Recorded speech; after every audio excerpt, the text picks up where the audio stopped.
Buenos días, soy Maritza Aranguren. Prosiguiendo con el primer ciclo virtual de conferencias jurídicas internacionales, Uniacademia, con el auspicio de Ledger, tiene el gusto de presentar al doctor José Andrés Prada Gaviria, quien abordará el tema arbitraje comercial internacional. El doctor José Andrés Prada Gaviria es abogado especialista en Derecho Comercial y especialista en Derecho de la Empresa de la Universidad del Rosario en Bogotá. Autor de los siguientes artículos: Colombia y el Estado Social de Derecho, los juicios de la JEP, jurídicos o políticos, una mirada al contrato social de Rousseau en ámbito jurídico, el arbitraje en Colombia y la preelección por la doctrina Calvo en el arbitraje de inversión, revista Arbitrio de la Cámara de Comercio de Bogotá. Algunas reflexiones sobre la excepción de copia privada y su problemática en el ámbito digital, revista Derecho, Comunicaciones y Nuevas Tecnologías de la Universidad de los Andes, abogado litigante y traductor. Bienvenidos.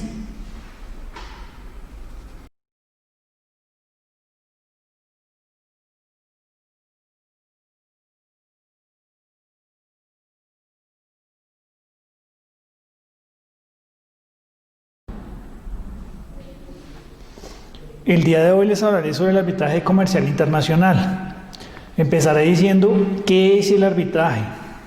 El arbitraje no es otra cosa diferente a un mecanismo alternativo de solución de conflictos que busca dirimir una controversia entre dos partes. Por lo general, esto surge de una relación contractual entre dos partes que incumplen el contrato y entonces buscan que un tercero imparcial, en este caso un árbitro, dirima la controversia, o llegue a un acuerdo con las partes, profiere un laudo arbitral, que es la decisión que va a dirimir el conflicto entre las partes. El arbitraje se diferencia básicamente, el arbitraje comercial internacional se diferencia del arbitraje de inversiones, son como dos grandes vertientes que hay a nivel internacional, y pues aquí vamos a desarrollar básicamente lo que corresponde al arbitraje comercial internacional. El arbitraje de inversiones, lo voy a mencionar rápidamente, es aquel en el cual se resuelve una controversia entre un inversionista extranjero y el país donde se realiza esa inversión. Entonces, básicamente lo que ocurre es que al momento de ocurrir un conflicto entre el inversionista extranjero en el país de la inversión, pues pueden ellos decidir dirimir o llegar a un acuerdo sobre el conflicto en alguno de los dos países, en el de la inversión extranjera o en el país donde se realiza la inversión, o por qué no en un tercer país que sea imparcial. Digamos que esta última posibilidad es la que la mayoría de las veces ocurre, porque lo que se busca es evitar que el estado donde se realiza la inversión, la decisión que tome el árbitro o el juez, pues sea amañada, no sea imparcial y sea, digamos, para beneficiar al Estado nacional. Entonces, de ahí que la importancia del arbitraje de inversión y de que se puedan llevar, digamos, el conflicto ante un tercer país, y de esa manera buscar resolver el conflicto, digamos, de manera internacional. Les voy a nombrar rápidamente cuáles son las fuentes normativas, las fuentes legales o el marco normativo del arbitraje comercial internacional. En primer lugar está la Comisión de las Naciones Unidas para el Derecho Mercantil Internacional, conocida como CENUDMI por sus siglas en inglés o en español, o UNCITRAL por sus siglas en inglés. Está la Convención de Nueva York, que es la convención, digamos, más recurrente en materia de arbitraje comercial internacional. Tiene alrededor de 160 países firmantes que hacen parte de este tratado internacional, y su nombre completo es la Convención sobre el Reconocimiento y Ejecución de Sentencias Arbitrales Extranjeras. Fue firmada o tuvo su creación el 10 de junio de 1958. Otra fuente del arbitraje, fuente normativa, es la ley modelo de la CENUDMI sobre arbitraje comercial internacional de 1985. Este es un texto legal que lo que busca es que los legisladores incorporen este modelo a sus legislaciones internas en materia de arbitraje. Entonces digamos que es una ley modelo que busca es que los países la adopten, la copien y la implementen en el arbitraje dentro de sus legislaciones nacionales. Está el reglamento de arbitraje de la CEDUDMI de 1976, que son normas de procedimiento que las partes pueden utilizar para las actuaciones comerciales. Y finalmente quedan las dos últimas, que son la convención, por mencionar, que son la Convención Interamericana sobre Arbitraje Comercial Internacional de 1975, conocida como la Convención de Panamá, que busca introducir principios esenciales del arbitraje en un momento en que se habían modernizado las legislaciones internas en la materia. O sea, las legislaciones internas se habían modernizado en la materia. Y finalmente está la Convención Interamericana sobre eficacia extraterritorial de las sentencias y laudos arbitrales extranjeros de 1979, que se aplica a las sentencias y laudos arbitrales proferidos en procesos civiles, comerciales o laborales entre los estados que la han ratificado. Acá lo que se debe decir es que, más allá de nombrarlas, digamos que después de la Segunda Guerra Mundial, las Naciones Unidas hicieron un esfuerzo por uniformizar la legislación en materia de arbitraje. El arbitraje pues no es tan antiguo como algunas otras ramas del derecho, como es el derecho civil o el derecho romano, pues que tuvo su origen, digamos, hace muchos siglos. El arbitraje es más reciente. Por ejemplo, estos tratados vienen, el más antiguo pues viene a ser el de 1958 y pues como les mencioné, el más utilizado es la Convención de Nueva York en materia de arbitraje comercial internacional. A continuación les citaré algunas de los principales centros de arbitraje que existen en el mundo. Hay muchos, pero les voy a nombrar algunos de los más reconocidos. Entre ellos está la Cámara de Comercio Internacional, la CCI, por sus siglas en español, la Asociación Americana de Arbitraje, conocida como la AAA, o por sus siglas en inglés, a través de la ICDR, que es el Centro Internacional para la Resolución de Disputas. Es otro centro de arbitraje muy reconocido. Está la Corte Internacional de Arbitraje, por sus siglas en inglés la LCIA, y el Centro de Arbitraje Internacional de Hong Kong, que en sus siglas en inglés corresponden a HKIAC.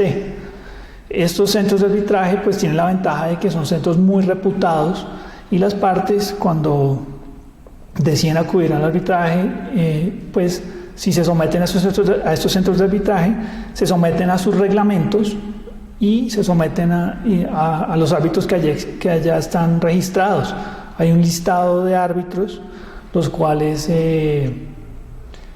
están allí por sus calidades, por sus altas calidades, y las partes que deciden acudir al arbitraje pues simplemente los pueden escoger, o en su defecto, si no los escogen, pues el mismo centro los nombra, digamos, de oficio, se puede decir así. Entonces la ventaja de estos centros de arbitraje pues está en que buscan, digamos, de alguna forma darle seguridad o certeza a las partes de que hay un profesionalismo y una seriedad detrás del centro de arbitraje y que la decisión, digamos, va a ser realizada por profesionales en el tema. Hay unas diferencias que son muy importantes mencionar en relación con la jurisdicción ordinaria, lo que conocemos como las decisiones de los jueces nacionales. ¿Por qué el arbitraje es más, o cuáles son las diferencias? ¿Por qué es más beneficioso? ¿Cuáles son las diferencias que existen entre uno y otro? Mencionar algunas. La primera, tal vez, con los costos. La justicia nacional, por lo menos en nuestro país, es gratuita. Eso implica que cualquier ciudadano pueda acudir ante un juez de la República e instalar una demanda y no tendría que sufragar los gastos, por lo menos del juez, tendría que pagar el abogado, pero no el juez. Mientras que en el arbitraje, pues necesariamente,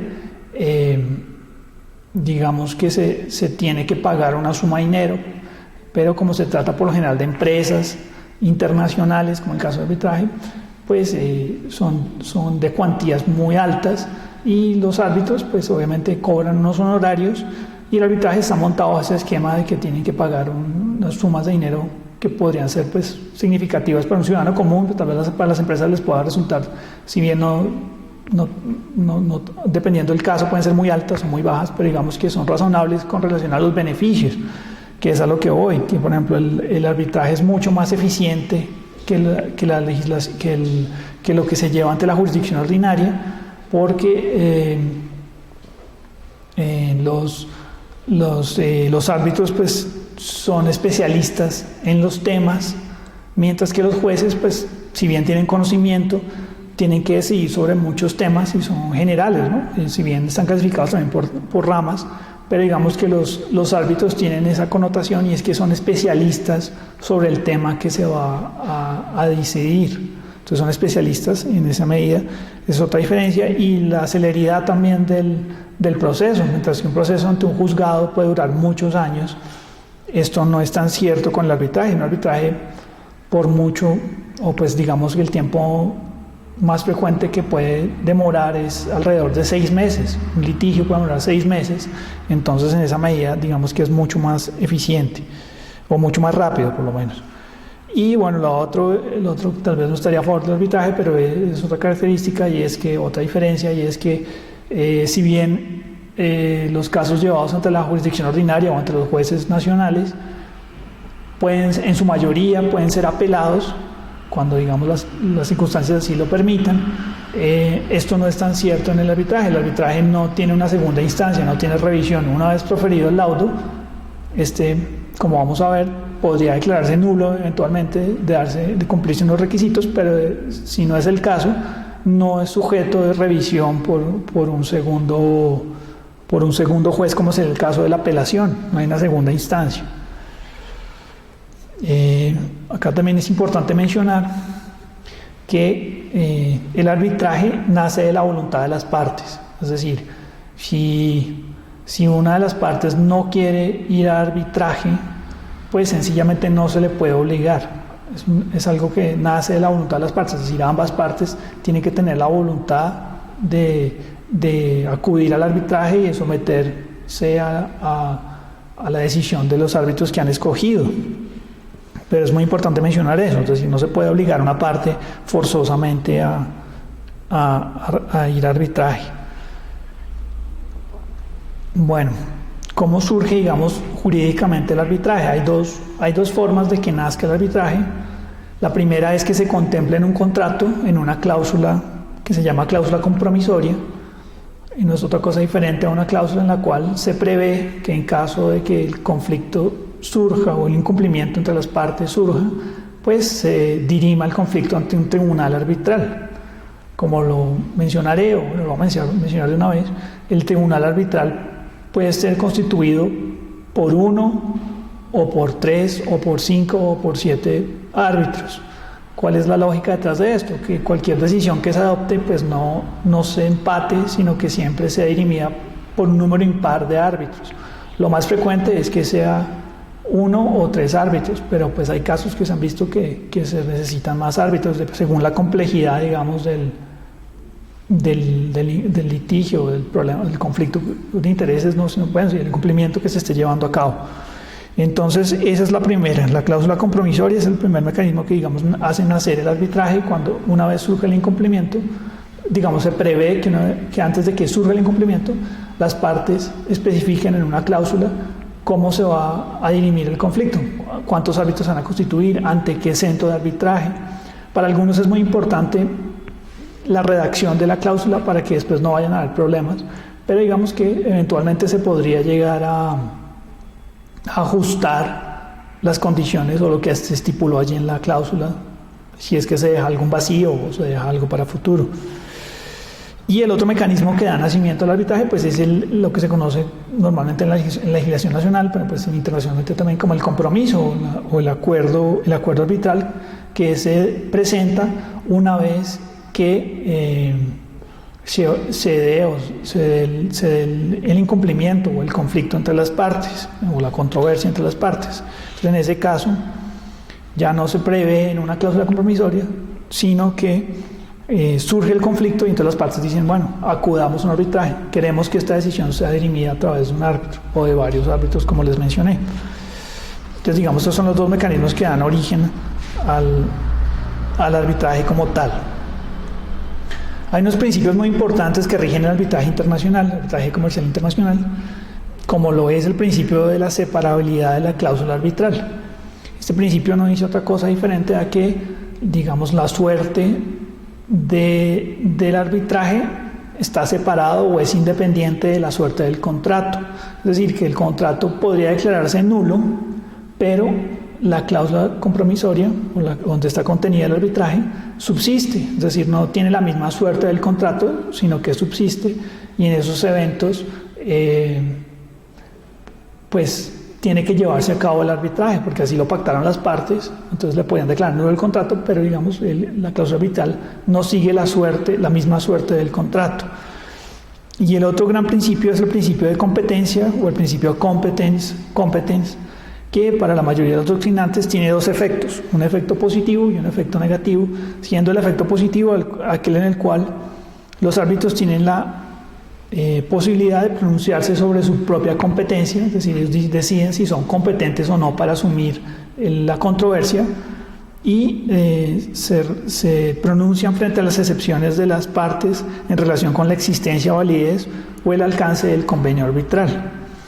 Y el efecto negativo, pues es aquel principio que dice que los árbitros, primero, se dice que es negativo, que tiene un principio negativo o un efecto negativo, porque si bien los árbitros conocen primero de la competencia de la controversia, están sometidos a una revisión posterior por parte de los jueces o de los jueces nacionales. Entonces, digamos, si bien ellos al principio pueden examinar su competencia, hay un control posterior por parte de los jueces nacionales, y como lo veremos más adelante, incluso podrían anular el laudo, es decir, podría que el laudo lo profieren los árbitros, pero si el juez encuentra como lo veremos más adelante, alguna condición o algún requisito o alguna circunstancia, podría llegar a anular el laudo. Entonces hay un control posterior, ese sería el efecto negativo. Como les mencioné, el arbitraje puede ser institucional o puede ser un arbitraje ad hoc. El institucional es el arbitraje que se realiza en los centros de arbitraje, que mencioné algunos de los principales que hay alrededor del mundo, son bastantes, pero el arbitraje institucional es aquel en el cual tiene su propio reglamento, tiene sus propios árbitros, y el que decida acudir al centro pues se somete a sus condiciones.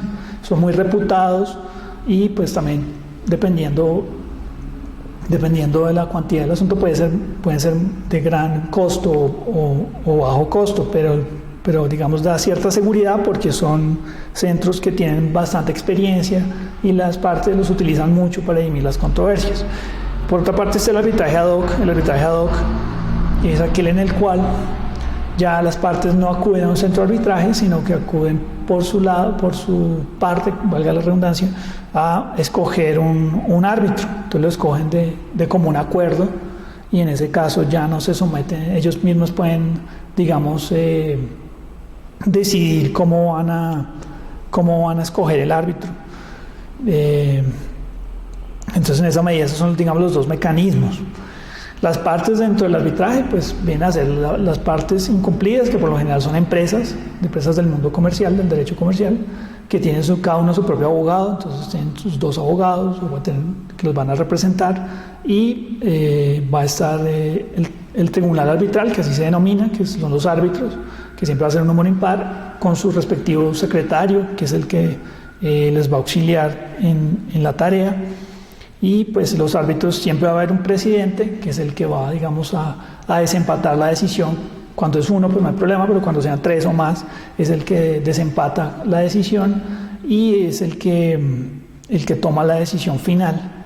Y ese va a ser, digamos, la constitución del tribunal arbitral, que así se denomina. Bueno, una característica del arbitraje comercial internacional es la deslocalización. ¿Y esto qué implica?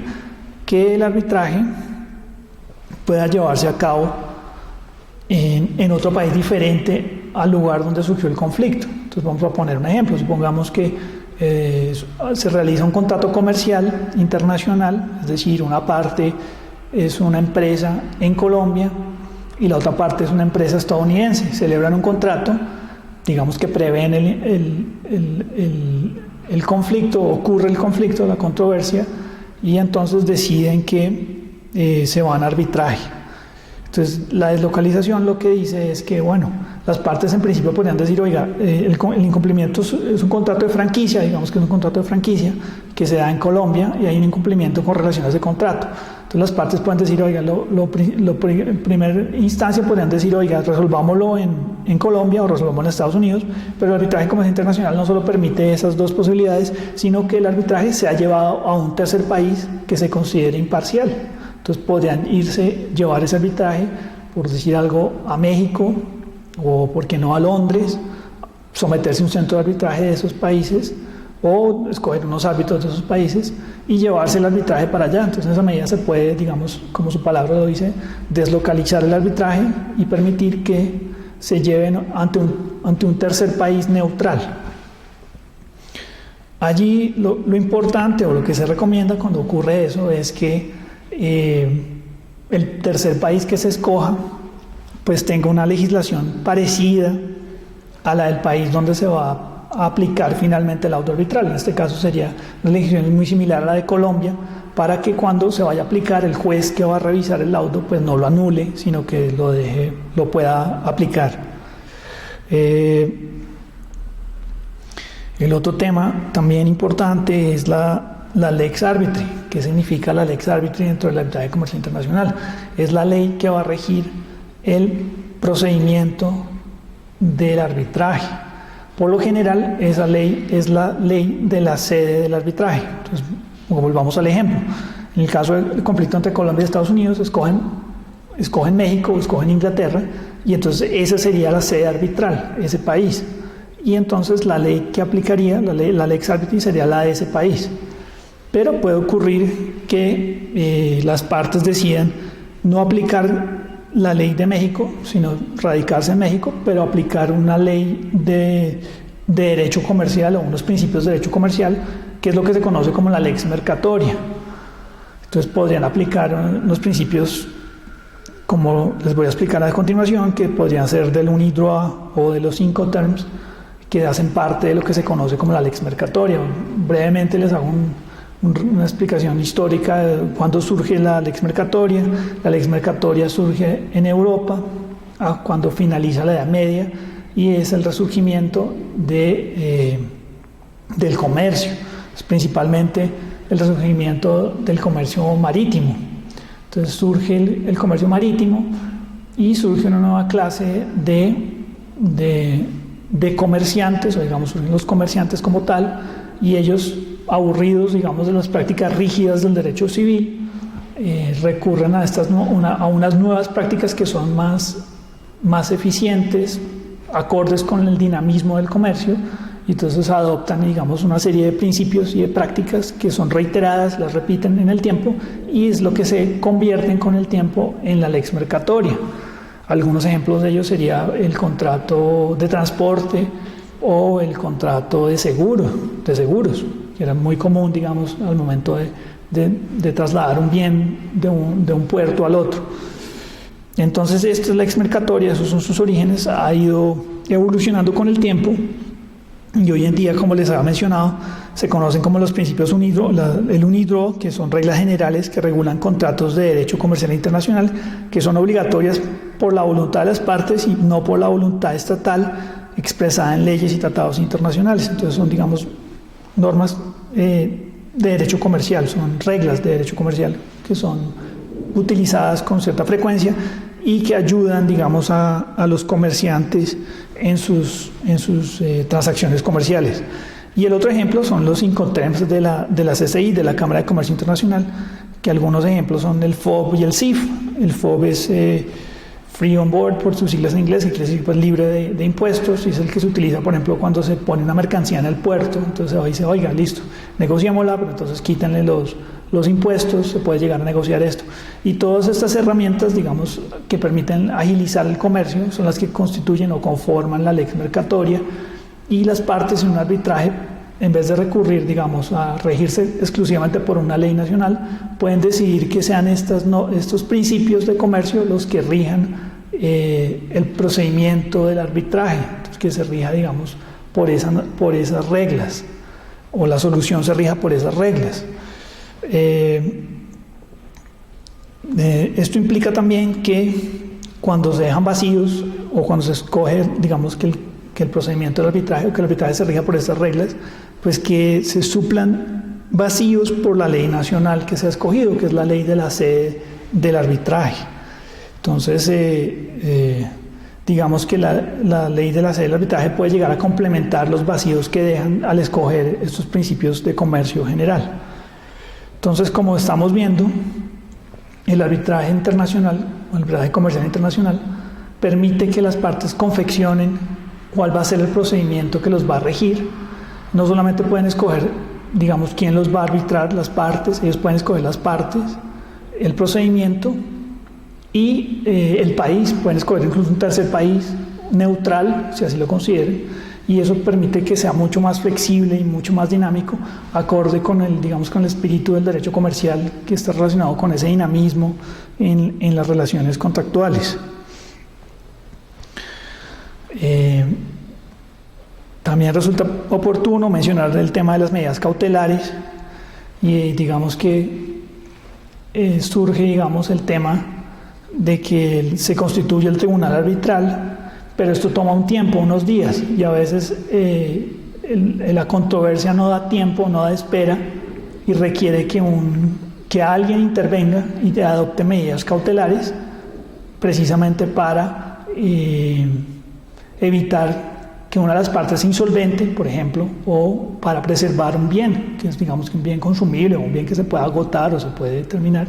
Entonces, en esa medida se necesita que alguien adopte medidas cautelares. Entonces, el arbitraje, en su reglamentación, permite que sea el juez nacional, digamos, pues el juez de la sede donde se escoge el arbitraje, o el juez nacional, sea el que, bueno, en este caso sería el juez de Colombia, la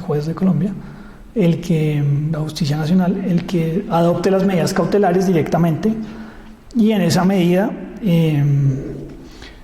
digamos, el arbitraje permite que el juez sea un auxiliar de los árbitros, y ya una vez constituido el tribunal arbitral, pues se le confieren esas medidas cautelares al tribunal. Pero digamos, lo que quiero recalcar allí es que el juez se convierte como en un auxiliar del árbitro y permite que se tomen esas medidas oportunamente.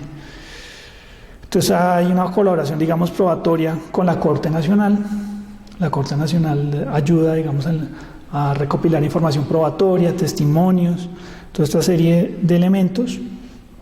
Y el arbitraje no es ajeno, digamos, a la utilización de las nuevas tecnologías, pueden realizar audiencias, todo con el fin de recaudar pruebas, ¿no? hacer testimonios, hacer interrogatorios, desplazamientos, puede viajar hasta un país determinado, entrevistarse, o hacerlo a través de las tecnologías de la información, y digamos, todo utilizando las herramientas probatorias que no son ajenas al arbitraje y que hacen parte del derecho.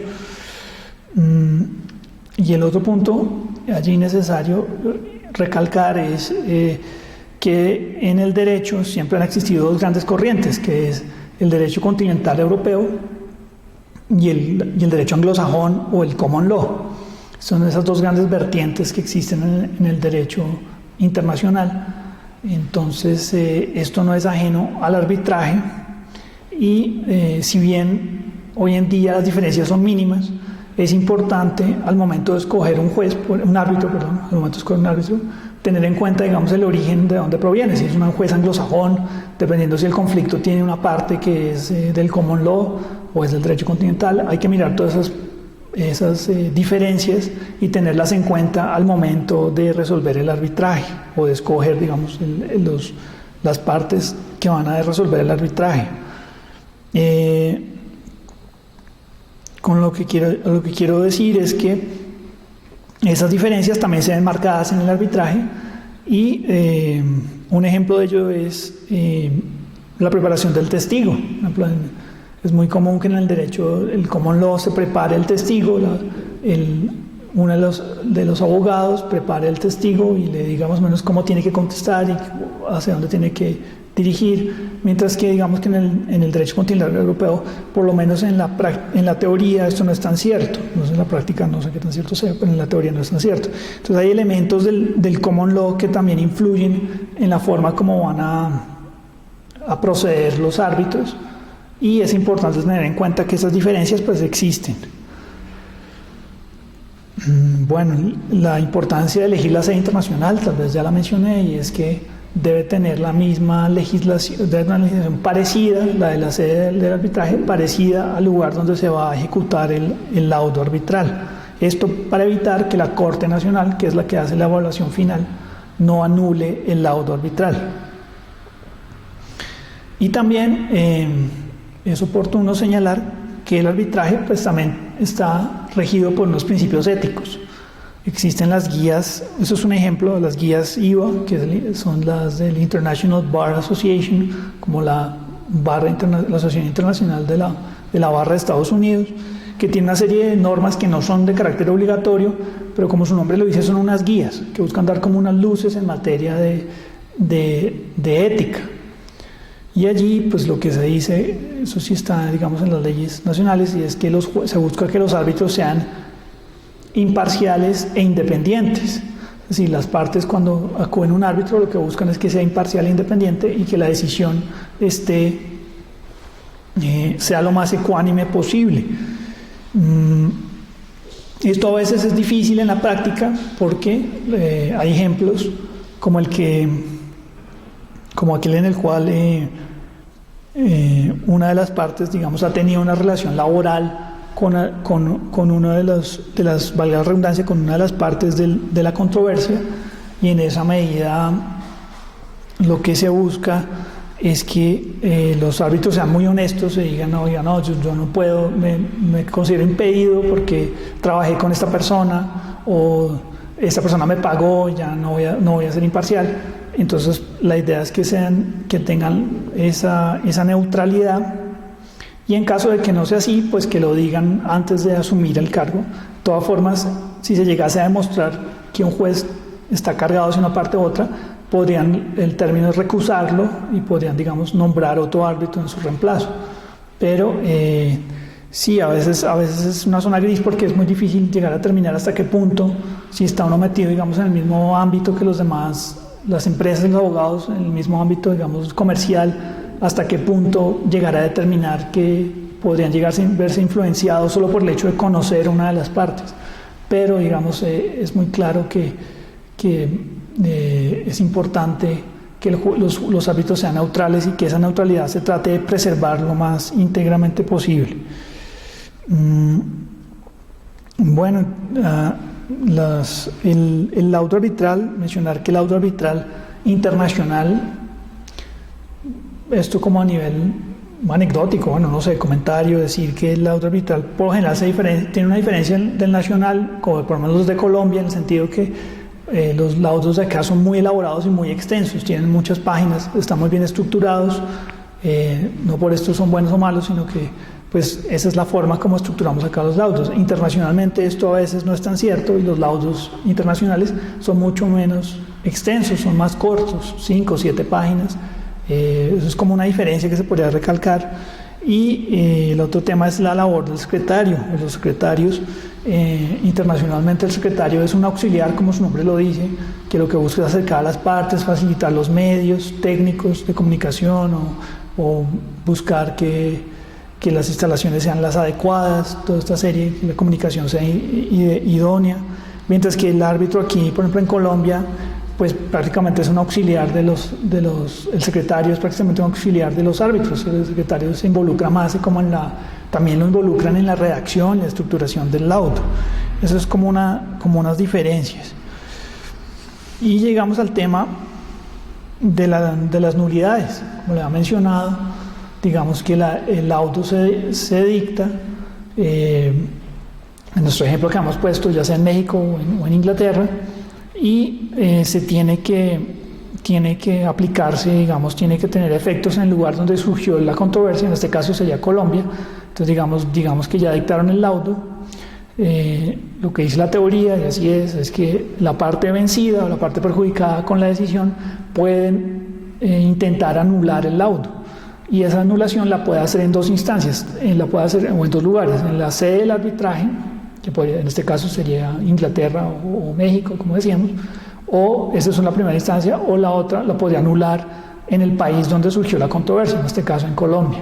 Esas serían las dos oportunidades que tiene para anular el laudo. Y el laudo pues se puede anular, la impugnación puede ser jurisdiccional, ya sea porque se dio un exceso o se concedió menos de lo pedido. Podría ser procedimental, ya sea porque una de las partes sea declarada incapaz o sea incapaz por no haberse informado del nombramiento del árbitro a una de las partes o ambas, o no haberse dejado presentar el caso adecuadamente, o no haberse constituido el tribunal arbitral sin el acuerdo de las partes. Digamos, esas son las condiciones para impugnar un laudo de carácter una impugnación procedimental. Y hay una tercera posibilidad, y es por otros temas, como podría ser por tratarse de un asunto no arbitrable. No lo he mencionado, pero el arbitraje comercial internacional, como su nombre lo dice, lo que busca es resolver o dirimir conflictos de naturaleza comercial, y no cabría dentro de ese arbitraje arbitrajes de derecho de familia, por ejemplo, asuntos de derecho de familia o asuntos de derecho penal, porque no son asuntos arbitrables. Eso podría declarar, si se llegase a dirimir una controversia de esa naturaleza y a proferir un laudo, pues podrían declararlo nulo. Y finalmente, el otro tema que podría llevar a anular un laudo es que se tratase de un asunto de orden público o un asunto contrario al orden público del país donde se está aplicando el laudo. Entonces, el orden público está relacionado con la justicia y la moralidad, pero también algunos doctrinantes, algunos tratadistas lo relacionan con temas de interés político.